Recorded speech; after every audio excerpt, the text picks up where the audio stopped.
Welcome back, everyone. It's Mr. Alviar. I don't know why I always say that, but I mean, it's not like you don't know who I am, but maybe you don't. I don't know. Maybe you're from somebody else's class, or maybe you're just some random person who stumbled upon this read aloud of Cabin on Trouble Creek. Either way, I'm Mr. Alviar, and this is Chapter 5 of Cabin on Trouble Creek. Ooh, somebody's calling me. Hold on. I don't really know who they are, so we'll ignore it. Here we go. Chapter 5, Cabin on Trouble Creek. The days continued to be warm, though the nights were beginning to cool off. The boys soon fell into a routine. Up at first light, uncovering the coals in the fireplace, adding wood to get a good blaze going, then a bit of johnny cake, or sometimes a pot of hot cornmeal mush with a few drops of molasses from the fast emptying jar. After that, Will would set off for the creek to mix the mud clay in the bucket, while Daniel picked up the axe. They worked all day at the chinking and daubing, and then in the late afternoon they went foraging for berries and nuts. They found a few dried up raspberries, the last of the season, in a thicket near the creek, and here and there some wild grapes. And nuts had begun falling from the trees, knocked down by the squirrels. Will darted here and there, almost always the first to spot something. "Look here!" he would call. And moments later, from somewhere else, "Daniel, come see what I found!" Daniel worried that he would wander too far away and get lost in the trees.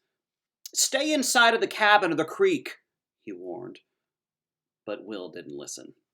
A few minutes later, his voice would come from a completely different direction. "I knew I'd find grapes! I could smell 'em!" Daniel was grateful for the grapes.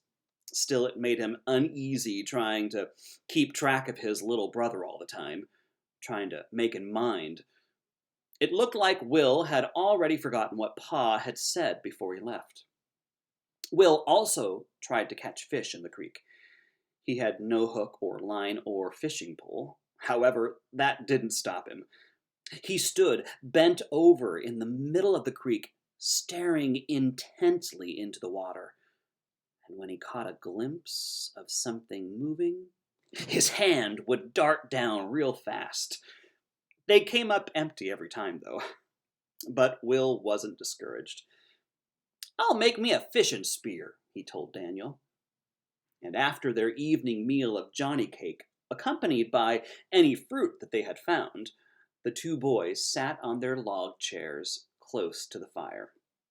Will worked on sharpening a point in the end of the long straight stick that would be his fishing spear, and Daniel used his knife to do some whittling. First, he made 2 forks. Encouraged by his success, he went on to carve 2 rough spoons, and then he decided to try his hand at turning a small chunk of wood into a drinking cup.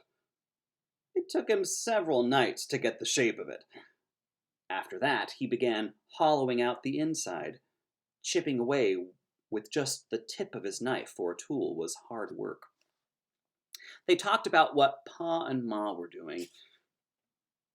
They've set out in the wagon by now," Will figured. "Ma and the baby and the girls will be riding, and Pa and Zeke walking alongside, with our good old dog Trooper trailing behind. I expect Zeke will want to walk the whole way." Well, Daniel had to smile at that thought. "I wonder if Pa traded for a new horse," he said.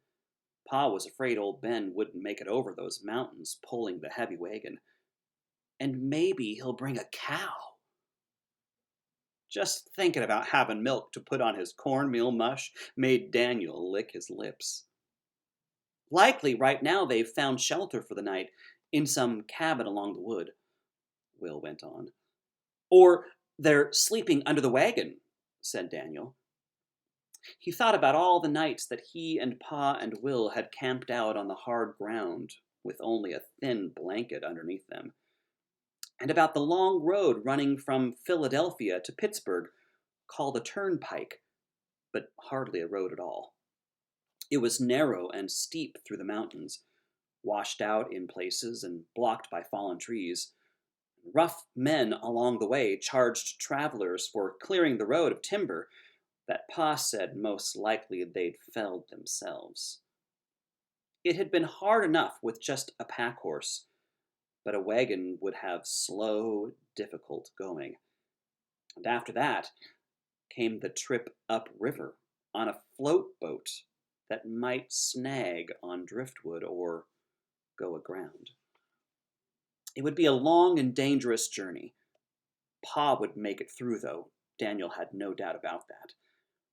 After sharing a farm so long with his older brother, Uncle Isaac, Pa was determined to have his own land, even if he had to take this wild forest and tame it. He and Ma had talked about it nearly as long as Daniel could remember.